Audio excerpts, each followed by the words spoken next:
काय म्हणाले आता तुमची मागणी काय आहे?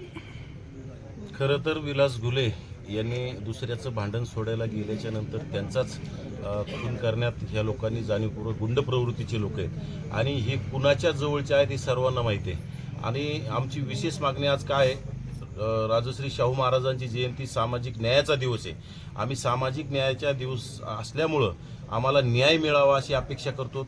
जो खासदार बजरंग सोनवणे याचा मुलगा आहे, हो पुरवणी यादीमध्ये त्याचं नाव घेतलंय, परंतु पोलीस अद्याप त्यांना अटक करत नाहीत. त्यांच्यावर पाहिजे तसं कारवाई करायला टाळाटाळ करण्याचं काम पोलीस करत आहे. आणि कुठेतरी एसआयटीच्या नावाखाली कुठेतरी सगळं पांघरून घालण्याचा विषय होत असेल. यासाठी आम्ही अनेक वेळा बघितल्यात. डॉक्टर संपदा मुंडे प्रकरणात सुद्धा आम्ही एसआयटी बघितली, त्याच्यामध्ये आम्हाला काय झाले अद्याप कळालेलं नाही. जरांगेची सुद्धा एसआयटी लागली होती, त्याच्यामध्ये सुद्धा काहीच झालेलं नाही. अशा एसआयटी फक्त कुटुंबाला शांत ठेवायचं आणि एसआयटी लावली म्हणण्यासाठी हे चाललेला प्रकार आहे. आणि विशेषतः बजरंग सोनवणेचा मुलगा 100% त्याच्यात आहे. कारण बजरंग सोनवणे तात्काळ इकडं त्याचं नाव येणं आणि तो मुख्यमंत्र्याची जाणीवपूर्वक भेट घेतो. माजी राज्याच्या मुख्यमंत्री आणि ते स्वतः गृहमंत्री आहेत देवेंद्र फडणवीस यांना विनंती आहे की तुम्ही कुणालाही आरोपीला पाठीशी घालू नका. त्याचा बाप आला काय किंवा त्याचा आजा तुमच्याकडे येऊन पाय पडत असेल आणि तुमच्या राजकारणाच्या पोळी भाजण्याच्या पायी तुम्ही कुणालाही पाठीशी घालू नका. कारण इथं निष्पाप मुलाचा जीव गेलाय, त्याचं कुटुंब आहे, मुलं बाळ आहेत, त्यांनी कुणाकडे बघायचंय. आणि जो माणूस कुठंतरी सामाजिक भावनेतून सामाजिक चांगल्या भावनेतून कुठंतरी कुणाचं तरी भांडण सोडलं पाहिजे आणि भांडण सोडायला गेल्याच्या नंतर जर त्याची हत्या करण्यात येत असेल तर हे महाराष्ट्राला काळीमा फासण्यासारखी घटना आहे. कोणी कुणाचं इथून पुढे भांडण सोडावं की नाही सोडावं अशी परिस्थिती निर्माण झाली. आत्ताच मी श्रद्धेय आदरणीय बाळासाहेब आंबेडकर यांच्याशी सुद्धा फोनवरून त्यांचे बंधू श्री रमेशजी घुले यांचं बोलणं करून दिलंय. आणि नक्कीच श्रद्धेय बाळासाहेब आंबेडकरांनी सुद्धा सांगितलं आम्ही घुले कुटुंबियांच्या परिवाराच्या पाठीशी आहोत. आणि जोपर्यंत न्याय मिळत नाही तोपर्यंत बाळासाहेब आंबेडकर असतील, विजय भाऊ वडेट्टीवार असतील आणि आम्ही सर्व ओबीसी चळवळीत काम करणारे सर्व या कुटुंबाच्या पाठीशी आहोत. आम्हाला न्याय मिळेपर्यंत हा लढा आम्ही बंद ठेवणार नाही.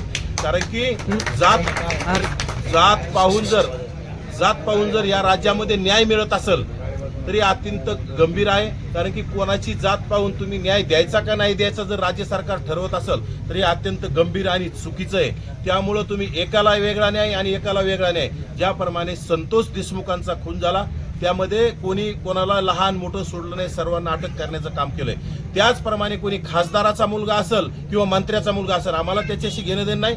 बजरंग सोनवणेचा मुलगा सौरभ सोनवणे हा मुलगा, त्यामध्ये त्याच्या अगोदरचे 10 दिवसाचे त्याचे फोन डिटेल्स तपासले पाहिजे, CDR तपासले पाहिजे. त्यांचे ह्या जे कार्यकर्ते आहेत मारहाण करणारे ते अतिशय त्या सोनवणेच्या मुलाच्या जवळचे आहेत.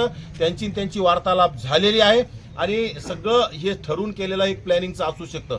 त्यामुळं सौरभ सोनवणे जोपर्यंत अटक होत नाही तोपर्यंत राज्य आम्ही शांत होऊ देणार नाही. राज्यात आम्ही सातत्यानं आम्ही आंदोलन करत राहू. आम्ही ह्या घुले कुटुंबियांना ताकद देण्यासाठी आम्ही सगळे एकत्र येत राहू. आणि राज्यातील बहुजन समाजाला माझी कळकळीची विनंती, ह्या सर्वसामान्य कुटुंबातील विलास घुले यांना न्याय देण्यासाठी आपण एकत्र आलं पाहिजे.